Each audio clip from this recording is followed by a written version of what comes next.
Hello, ആ ഞാൻ ജ്വല്ലറിയിൽ നിന്ന് ഇറങ്ങിക്കണേ. ഞാൻ ഒരു അരമണിക്കൂർ കൊണ്ട് എത്തിട്ടോ. സാധനമൊക്കെ എൻ്റെ കയ്യിലുണ്ട്.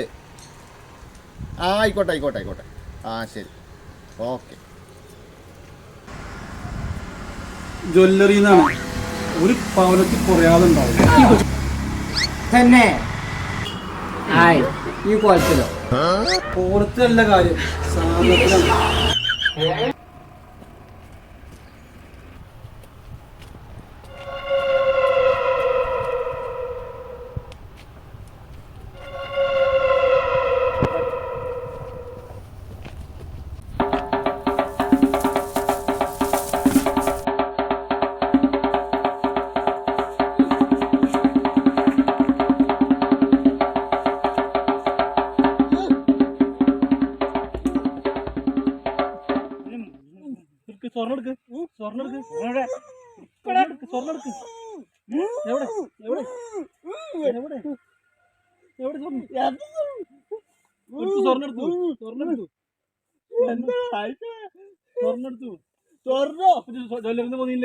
കുറി പൈസ അടച്ചു പോരാടാ.